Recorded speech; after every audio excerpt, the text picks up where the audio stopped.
তুমি বাংলাদেশে কোন বয়ান তৈরি করতেছো, এই বয়ান তৈরি করার ক্ষমতার মতো তোমার প্রতিষ্ঠান আছে কিনা? তুমি গিয়ে ডেইলি স্টার, প্রথম আলোর ওখানে মারামারি ভাঙচুর করে ফেললা, এই মারামারি ভাঙচুরে তাদের বয়ান আরো শক্তিশালী হলো। এখন প্রতিদিন ওরা প্রোগ্রাম করতেছে এই এক ভাঙ্গা হারমোনিয়াম নিয়ে, আর তোমার ভাই মরে গেছে ওটা নিয়েও তুমি কিছু করতে পারতেছো না। এটাই ন্যারেটিভ। বেগম রোকেয়া নারী জাতিকে বাহিরে বের করেছে, বেপর্দায় চলতে সাহায্য করেছে, তাকে কেন নারী জাগরণের অগ্রদূত বলা হয়? এটাই তো ন্যারেটিভ, যেটা ওসমান হাদি বলতো যে আমি এমপি হইতে পারি আর না হইতে পারি, আমি ন্যারেটিভ তৈরি করতে চাই, বয়ান তৈরি করতে চাই, যে বয়ানে পরবর্তীতে অন্যরা রাজনীতি করবে। এই যে একটা বয়ান যে বেগম রোকেয়া নারী জাগরণের অগ্রদূত, এটা একটা বয়ান। এটা কারা তৈরি করেছে? এটা প্রথম আলো তৈরি করেছে, ডেইলি স্টার তৈরি করেছে। এটা একটা বয়ান। তাহলে তোমারও এরকম প্রতিষ্ঠান লাগবে যারা তোমার পক্ষে বয়ান তৈরি করবে, তোমার পক্ষে পলিটিক্যাল রাজনৈতিক বয়ান তৈরি করবে। যতক্ষণ তুমি বয়ান তৈরি করতে না পারবা, ন্যারেটিভ তৈরি করতে না পারবা, ততক্ষণ পলিটিক্স করতে পারবা না। যেমন ভারত চায় বাংলাদেশের রাজনৈতিক বয়ান হোক মুক্তিযোদ্ধা বনাম রাজাকার। এটা হচ্ছে ভারতের নির্ধারিত ফ্রেম, এটা হচ্ছে ভারতীয় বয়ান বাংলাদেশকে বিভক্ত করার। পৃথিবীর কোন দেশে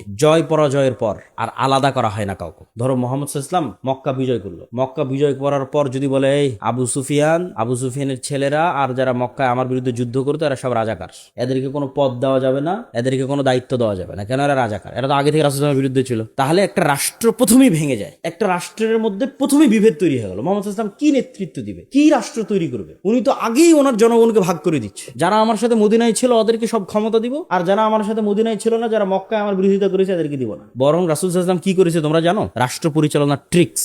রাষ্ট্র গড়তে চাইলে এটা করাই লাগবে, কোনো রাস্তা নেই। রাসূল সাল্লাল্লাহু আলাইহি সাল্লাম মক্কা বিজয়ের পর হুনাইনের যুদ্ধে বিজয়ী হয়ে যত গনিমতের মাল ছিল আল্লাহর ওয়াস্তে সব গনিমতের মাল, 90% গনিমতের মাল, 80% গনিমতের মাল মক্কার নতুন মুসলিমদের দিয়ে দিয়েছে। মানে তোমাদের ভাষায় যদি বলি তাহলে রাজাকারদের দিয়ে দিয়েছে।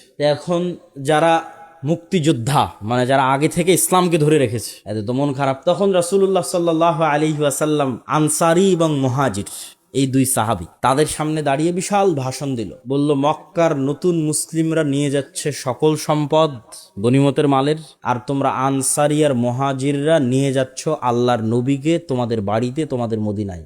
বলেন আল্লাহু আকবার। তখন ওই মদিনায় যে মুহাজির এবং আনসার সাহাবীরা ছিল ওদের চোখ দিয়ে পানি পড়তেছে। এটা কিন্তু এই কথাটার ভার বুঝতে হলে আপনাকে বুঝতে হবে আল্লাহর নবীর বাড়ি মক্কা, আল্লাহর নবীর শৈশব মক্কা, আল্লাহর নবীর কৈশোর মক্কা, আল্লাহর নবীর যৌবন মক্কা, আল্লাহর নবীর বংশ মক্কা, আল্লাহর নবীর স্মৃতি মক্কা। তাহলে মক্কা বিজয়ের পর মন কি চায় না যে আমি মক্কায় থাকি? কোন মানুষ নাই যার মন চাইবে না যে আমি মক্কায় থাকি? তো রাসূল সাল্লাল্লাহু আলাইহি ওয়াসাল্লাম বলছে মক্কার মানুষরা নিয়ে গেল টাকা পয়সা, আর মদিনার মানুষ তোমরা নিয়ে গেল মুহাম্মদ সাল্লাল্লাহু আলাইহি ওয়াসাল্লামকে। বলেন আল্লাহু আকবার। তাহলে রাষ্ট্রকে বিভেদ করতে হয় না, ভারত চায় এই রাষ্ট্রটা বিভক্ত থাকুক। তাহলে আজ 50 বছর পার হয়ে গেছে, এই ফ্রেমে তোমরা রাজনীতি করো যে তুই মুক্তিযোদ্ধা তুই রাজাকার, তুই মুক্তিযোদ্ধা তুই রাজাকার। এই ফ্রেমে যতদিন রাজনীতি চলবে এই দেশ বিভক্ত থাকবে, দেশ উঠতে পারবে না, দাঁড়াতে পারবে না। আফগানিস্তানে যখন তালেবানরা দেশ বিজয় করলো, ওদের বিরুদ্ধে যত যোদ্ধা ছিল ওদের বিরুদ্ধে যুদ্ধ করেছে, সবকে বললো তোমরা যদি ক্ষমা চেয়ে মাপ চেয়ে আমাদের সাথে কাজ করো, তোমাদের সবাইকে নিজ নিজ পদে বহাল রাখা হবে। কে ব্যাংকের গভর্নর ছিল সে ব্যাংকের গভর্নর থাকবা, কে আর্মির জেনারেল ছিল সে আর্মির জেনারেল থাকবা, সবকে ক্ষমা। শুধু আমাদেরকে ক্ষমা চাইতে হবে এবং আমাদের নেতৃত্ব মানতে হবে। তাহলে দেশ একদিনে এক হয়ে গেল।